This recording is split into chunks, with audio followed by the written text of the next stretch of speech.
जय श्रीमन्नारायण। आपदामपहर्तारं दातारं सर्वसंपदां लोकाभिरामं श्रीरामं भूयो भूयो नमाम्यहम्। श्रीरामचंद्र भगवान की जय।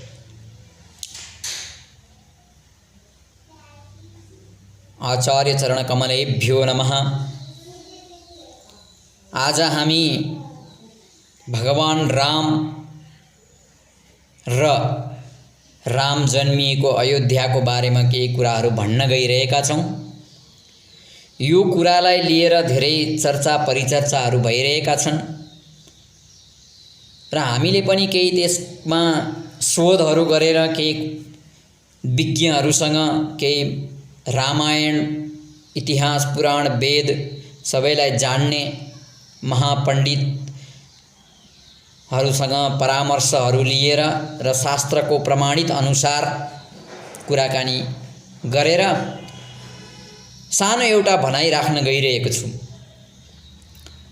भनाइ त के छ भने आज भगवान राम कहाँ पैदा हुनुभयो, भगवान रामको अयोध्या झुटो हो भन्ने यस्ता भ्रमहरू फैलाइएका छन्।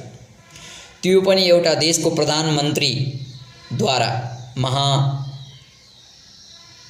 जसलाई कुनै पनि न धर्म न संस्कृति न जाति कुनैसँग मतलबै छैन त्यस्ता व्यक्तिले गरिएका यस्ता अप्रमाणित अपभ्रंशित कुराहरूलाई लिएर मान्छेहरूले त्यस कुरालाई त्यति वास्ता गर्नु हुँदैन थियो, तर अलिकता एउटा धार्मिक आस्थामाथि नै चोट पुगेको हुनाले यो कुरालाई गर्न हामीले बाध्य भइरहेका छौं र यसको लागि शोधहरू पनि हामीले गरिरहेका छौं। माननीय सम्माननीय भनौं नेपाली प्रधानमन्त्री केपी शर्मा ओलीज्यूको यो ओली पुराणमा जुन रामायणको ओली रामायण जुन बताइयो त्यसको बारेमा हामी के भन्न चाहन्छौं भने रामायण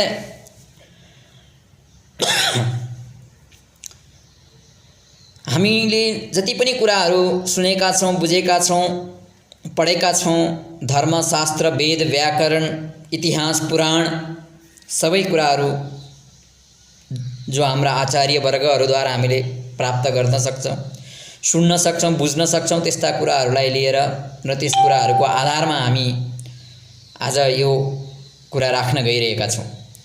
भगवान रामको अवतार जब हामीले पढिरहेका इतिहास पुराण जति पनि छन् तिनीहरूमा भगवान रामको अवतार 24औं चतुर्युगी त्रेतामा भएको भन्ने कुराहरू हामीले प्रमाणित पाइएको छ र 24औं त्रेतायुग भनेको आजभन्दा करोड वर्ष भन्दा पनि ज्यादा भइसकेको छ। यकिनन यति नै भन्न अहिले नसके पनि तर यति करोड वर्ष भन्दा धेरै माथि भइसकेको छ। त्यसकारणले करोड वर्ष अगाडि राम भगवानले जन्म अयोध्यामा लिनुभएको थियो भन्ने कुराहरू हामीले वाल्मीकि रामायणको 5औं सर्गमा गयो भने त्यसमा सारा वर्णनहरू उहाँको जन्मको बारेमा, कहाँ जन्मनुभयो, कसका छोरा कसका के, इतिहास पुराण उहाँको वंशावली नै थाहा हुन सक्छ। जुन भारतवर्ष हो, भरत राजाले स्थापना गरेको भारतवर्षमा भगवान राम भरत राजाकै कुलमा रघुकुलमा जन्मिनु भएका भरत राम भगवानलाई अयोध्या नाम गरिएको नगरीमा रहनुहुन्थ्यो। उहाँका मातापिता कौशल देशको अयोध्या नगरी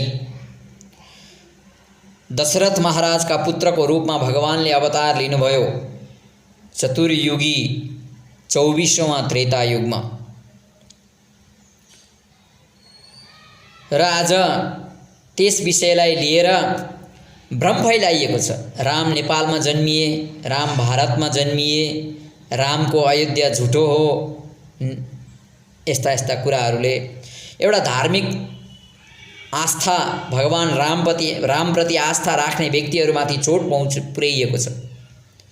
त्यसकारणले गर्दाखेरि हामी बाध्य छौं यस्ता कुराहरू बीचबीचमा हामीले कति सहनशील हाम्रो धर्म, हामी जुन मार्गमा छौं त्यो हाम्रो सहनशीलता नै महानता हो भन्ने धारणा राख्दछौं हामी।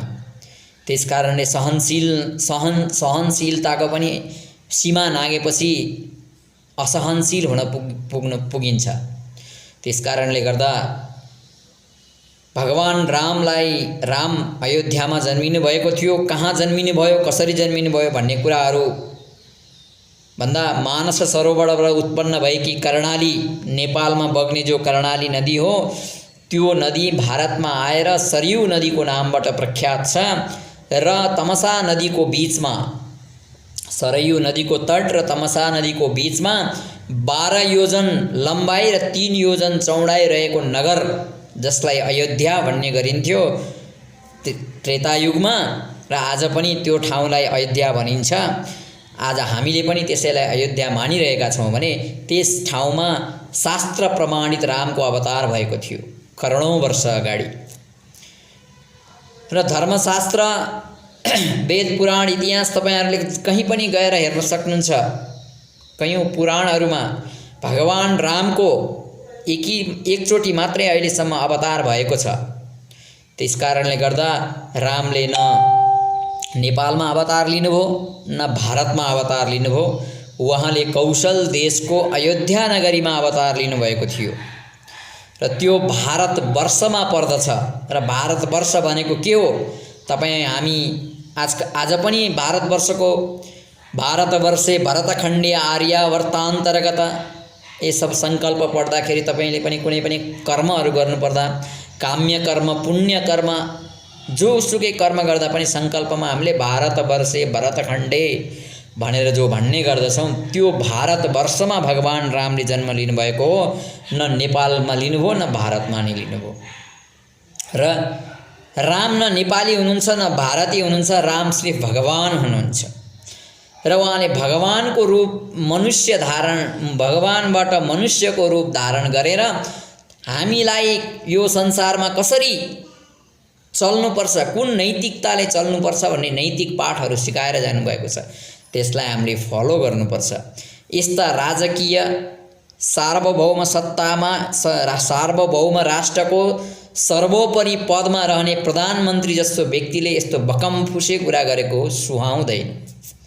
त्यसकारणले प्रधानमन्त्री ओलीलाई एउटै सन्देश के छ त हाम्रो भन्दाखेरि सनातन वैदिक धर्ममाथि प्रहार नगर्नुस्। तपाईँ सनातन धर्म मान्नुहुन्न, तपाईँ कम्युनिस्ट हुनुहुन्छ, कम्युनिस्टबाट कमाउनिस्टमा आइसक्नुभयो र पनि कुर्सीलाई छोड्ने, तपाईँ कुर्सीको लागि मात्रै तपाईँहरू सत्तामा रहनुहुन्छ भने तपाईसँग न धर्मसँग मतलब छ, न जनतासँग मतलब छ, न देशैसँग मतलब छ। सब तपाईहरूले खतम गरेर खाइसक्नुभयो, बेचिसक्नुभयो। इज्जत पनि बेचिसक्नुभयो, देश पनि बेचिसक्नुभयो, सार्वभौम सत्तालाई पनि अब चाहिँ के भन्छन्, त्यो दुईतिर खुट्टा राखेर यता यता कता हो कता भने जस्तो स्थितिमा पुगिसकेको छ हाम्रो देश। त्यसकारणले गर्दा र उहाँको भनाइलाई पुष्टि गर्नको निमित्त लागि परेका जगमान सिंह, कुलमणि पौडेल, पुण्यप्रसाद प्रसाई जस्ता बेवकुफहरूलाई म के भन्न चाहन्छु भने तपाईहरू रामायण धर्मशास्त्रलाई राम्रोसँग अध्ययन गर्नुस्। गहिराईमा गएर माथि हिजो कसले के लेख्यो, कुन उपन्यासकारले यस्तो लेखे, इतिहासकारले एउटा यस्तो लेख्यो, फलानु व्यक्तिले यस्तो लेख्यो भन्ने होइन। अर्काले लेखेको होइन, आफूले देखेर पढेर सुनेको कुरालाई मात्रै बोल्ने गर्नुहोस्। विचार राख्ने अधिकार सबैलाई छ, तर विचार राख्दै सीमाभन्दा माथि गएर विचार राख्नु हुँदैन। त्यसकारणले गर्दा हामीसँग भगवान राम को हो? भगवान राम न नेपाली हो न भारतका। भगवान राम श्री भगवान हुन् भन्ने मात्र बुझ्नु पर्दछ। त्यति बुझेर भगवान रामले गरेका कार्यलाई, भगवान रामले सिकाएका मार्गदर्शनलाई पालना गर्नुभयो भने तपाईको देश पनि राम राज्य हुन सक्छ, तपाईहरू पनि राम राज्यमा रहन सक्नुहुन्छ। तर यस्ता एउटा सत्ताको राजनीतिक फाइदा बेफाइदालाई हेरेर एउटा धर्मको आस्थामाथि प्रहार गरेर जनमानसमा वैमनस्यता पैदा गरेर दिएका यस्ता वाक्यहरूलाई मान्य गर्न मिल्दैन। त्यसकारणले गर्दा सम्माननीय प्रधानमन्त्री ओलीलाई मेरो हाम्रो एउटै के छ सन्देश भने यो कुरा तपाईले जो कुरा बोल्नुभयो कि त्यसलाई प्रमाणित गर्नुस् केही दिन भित्रमा। यदि गर्न सक्नुहुन्न भने माफी माग्नुस्, तर हिन्दू धर्ममाथि प्रहार गरेर कुर्सीको लागि लडेर प्रधानमन्त्रीकै कुर्सीमा बसेर प्राण त्याग गर्नु पाउनुपर्छ मैले भन्ने त्यस्तो धारणा लिएर तपाईँ जुन खेल खेलिरहनु भएको छ अहिले देशमा, त्यो सारा नेपाली जनताले देखेका छन्। तर भोलि त्यसको परिणाम के हुन्छ यदि तपाईले योगलाई प्रमाणित गर्न सक्नु भएन र कि माफी पनि माग्नु भएन भने तपाईको सत्ता जान पनि सक्छ, तपाईँ एकदम नीच अवस्थामा पनि पुग्न सक्नुहुन्छ। त्यसकारणले बेलैमा विचार पुर्याएर बोल्ने गर्नुहोस्। सबै कुरालाई उखान टुक्कामा हाँसी ठट्टामा उडाएर कसैको कुनै पनि विचारलाई, कुनै पनि धर्मलाई, कुनै पनि व्यक्तिलाई हास्यास्पदको दृष्टिले हेर्नु त्यो सबभन्दा ठुलो कमजोरी हुन सक्छ एउटा राष्ट्राध्यक्षको हैसियतले। कुनै पनि देशको राष्ट्राध्यक्षले बोलेका कुरा प्रमाणित हुनुपर्दछ, किनभने त्यो एउटा देश त्यो बोली भनेको त्यो देशको जनताको पनि बोली हुन्छ र त्यो देशको सार्वभौम सत्ताको पनि बोली हुन्छ। त्यसलाई प्रमाणित गर्न सकिएन भने देश र जनता दुवैको इज्जत पनि जान्छ। त्यसकारणले गर्दाखेरि यस्ता बकमफुसे कुरालाई लिएर राजनीति नगर्नुस्। तपाईहरूको कम्युनिस्ट सिद्धान्त के हो? त्यो तपाईको कम्युनिस्ट सिद्धान्त चीन, रूस, जिन देशमा कम्युनिस्टहरूको सिद्धान्त लागू गरेर उनीहरू कहाँबाट कहाँ पुगे, तर त्यो सिद्धान्त तपाईको देशमा लागू हुन सक्दैन, किनभने यहाँ सिर्फ आस्थावान व्यक्तिहरू रहन्छन्, राक्षसहरू रहँदैनन्। कम्युनिस्ट भनेको राक्षस हो र त्यो राक्षसीपना नेपालमा सम्भव छैन। त्यसकारणले तपाईहरूको अब पतन हुने दिनहरू आइसके। त्यसकारणले म अन्तिममा एउटै कुरा के भन्न चाहन्छु भने जो कुरा बोलेर ओली पुराण अथवा ओली रामायण तपाईले जो बोल्नुभयो त्यो बहुतै गलत छ। त्यसमा कुनै पनि सत्यता छैन। जति पनि मैले नाम बताएँ यिनीहरू सबै आफूलाई ठुलो बुद्धिजीवी ज्ञानी भन्ने सम्झन्छन्। तिनीहरू सबै महामूर्ख हुन्। जानेर पनि नजानेका मूर्ख हुन् अथवा जानेर पनि मूर्ख हुन् उनीहरू जस्तो मलाई लाग्छ।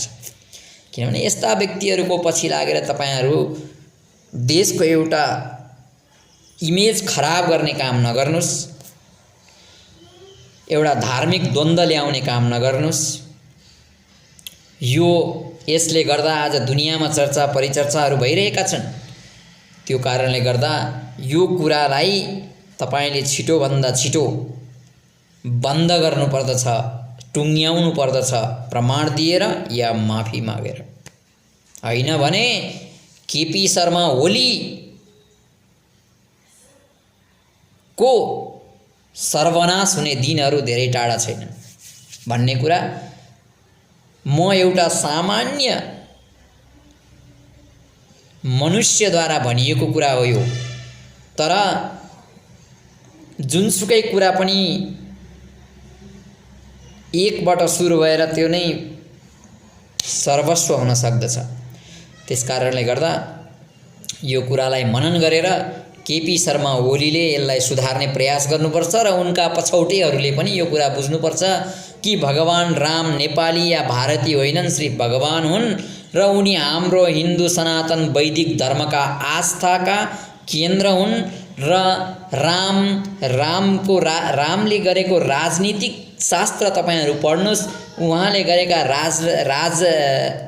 आफूले गरेको राज्यको कार्यहरू तपाईहरू हेर्नुस्, त्यसलाई फलो गर्नुस्, तपाईहरुको उद्धार हुन सक्छ।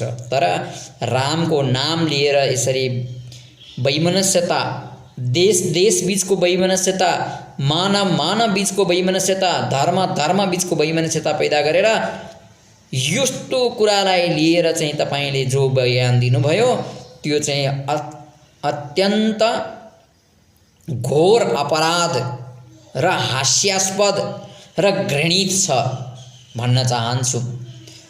त्यसलाई सुधार्ने प्रयास गर्नुहोला भन्दै मेरा 2 वाणीहरू यही विराम दिन चाहन्छु। कसैले सोध्न चाहेमा किन यस्तो भनेर कसैले प्रश्न गर्न चाहन्छ भने त्यसको प्रश्नको उत्तर पनि म दिन सक्छु। यो भिडियोलाई हेरेर ओलीसम्म पुर्याइदिनु होला, सम्झ्युन् कि ओलीले पनि। धन्यवाद। जय श्रीमन्नारायण, जय श्रीराम।